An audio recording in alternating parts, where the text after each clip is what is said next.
പിന്നെ ന്യൂ ക്രിറ്റിസിസത്തിൽ ഈ നമ്മൾ പറഞ്ഞ ഒരു ടെക്സ്റ്റിലെ തീം കോംപ്ലക്സ് ആയിരിക്കും എന്ന്. ഈ തീം എന്ന് തന്നെ പറയുന്നത് എന്താണ് ഒപ്പോസിഷൻസ് ആണെന്നാണ്. ഒപ്പോസിഷൻസ് OPPOSITIONS ഒപ്പോസിഷൻസ് എന്ന് പറയുമ്പം ആ പേരിൽ തന്നെ ഉണ്ട്, ഓപ്പോസിറ്റ്സ് ആണ്.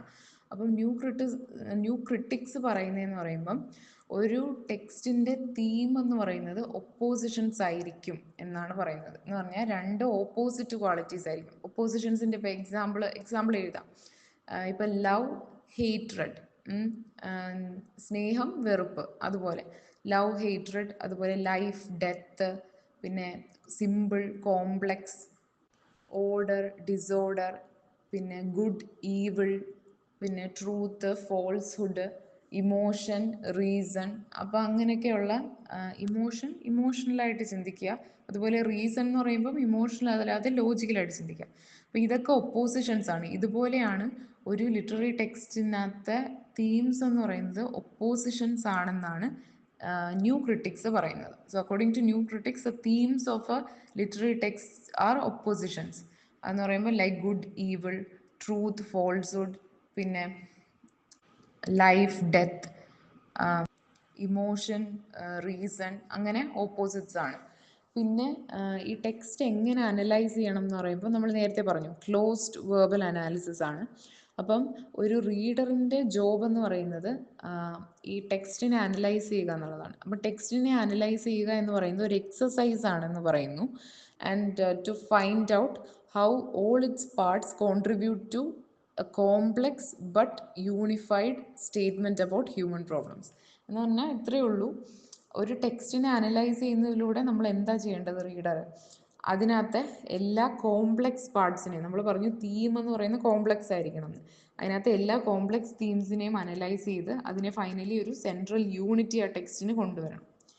അപ്പോൾ നേരത്തെ പറഞ്ഞ കാര്യങ്ങൾ തന്നെയാണ്. പിന്നെ ഒരു ടെക്സ്റ്റിനെ എന്താണ് നമ്മൾ ജഡ്ജ് ചെയ്യുമ്പം അല്ലെങ്കിൽ വാല്യൂ ചെയ്യുമ്പം ഇത് പിന്നെന്താ റിച്ച്നെസ് ഓഫ് ആറ്റിറ്റ്യൂഡ് ഇമ്പോർട്ടൻ്റ് ആണെന്ന് പറയുന്നു. ഈ റിച്ച്നെസ് ഓഫ് ആറ്റിറ്റ്യൂഡ് എന്ന് പറയുന്നത് ഒരു റീഡർ ഒരു ഓതർ ഒരു ടെക്സ്റ്റ് എഴുതുമ്പം ഒരു ആറ്റിറ്റ്യൂഡോടെയാണ് എഴുതുന്നത്. ഓരോ ടെക്സ്റ്റിനും ഒരു ആറ്റിറ്റ്യൂഡ് ഉണ്ടെന്ന് പറയും.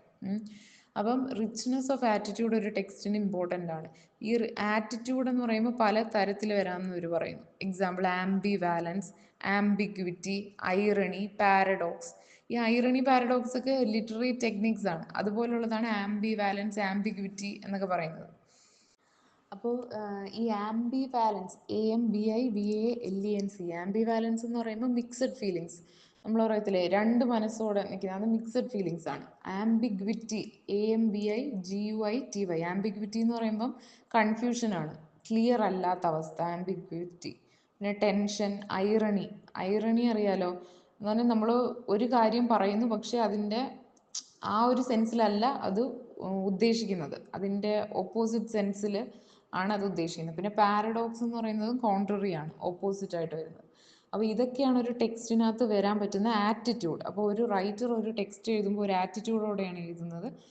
ആ ആറ്റിറ്റ്യൂഡ് എന്ന് പറയുമ്പോൾ റിച്ച്നെസ് ഓഫ് ആറ്റിറ്റ്യൂഡ് ആ ടെക്സ്റ്റിൻ്റെ അനാലിസിസിൽ ഇമ്പോർട്ടൻ്റ് ആണ്. റിച്ച്നെസ് ഓഫ് ആറ്റിറ്റ്യൂഡ് എന്ന് പറയുമ്പോൾ അതിൽ വരുന്ന ആംബി വാലൻസ്, ആംബിഗ്വിറ്റി, ടെൻഷൻ, പാരഡോക്സ്, ഐറണി ഒക്കെയാണ്. അപ്പം ഇത്രയും നമ്മൾ പറഞ്ഞെന്ന് പറയുമ്പോൾ ന്യൂ ക്രിറ്റിസിസം ആ ടേം ആരാണ് കോയിൻ ചെയ്തത്? J.S. പിങ്ങാൺ 1910. പിന്നെ പോപ്പുലറൈസ് ചെയ്തത് ജോൺ ക്രോ റാൻസം ആണ് 1941 അദ്ദേഹത്തിൻ്റെ ദ ന്യൂ ക്രിറ്റിസം എന്ന് പറയുന്ന ബുക്കിലൂടെ. പിന്നെ T.S. എലിയട്ട് അദ്ദേഹത്തിൻ്റെ സാക്രഡ് വുഡിലും ന്യൂ ക്രിറ്റിസത്തിനെ കുറിച്ച് പറഞ്ഞിട്ടുണ്ട്.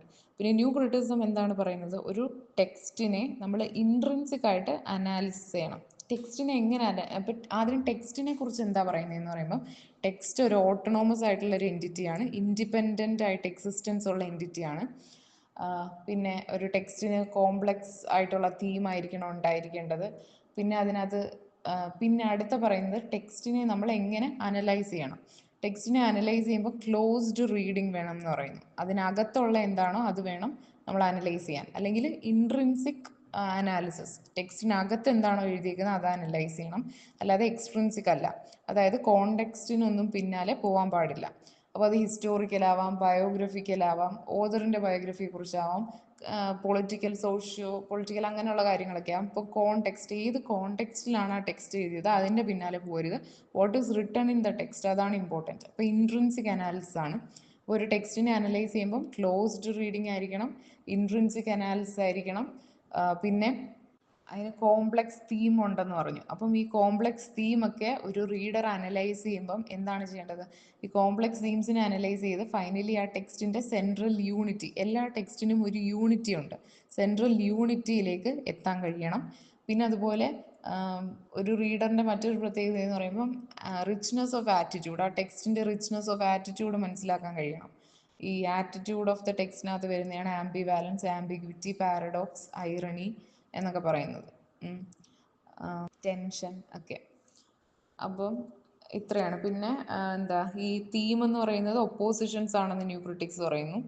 ഒരു ടെക്സ്റ്റിന്റെ തീം ഒപ്പോസിഷൻസ്, ഓപ്പോസിറ്റ് ആയിട്ട് വരുന്ന കാര്യങ്ങളാണ്. Life, death, emotion, reason, evil, good, അങ്ങനെയൊക്കെയുള്ള ഓപ്പോസിറ്റ് ആയിട്ട് വരുന്ന കാര്യങ്ങളാണ്.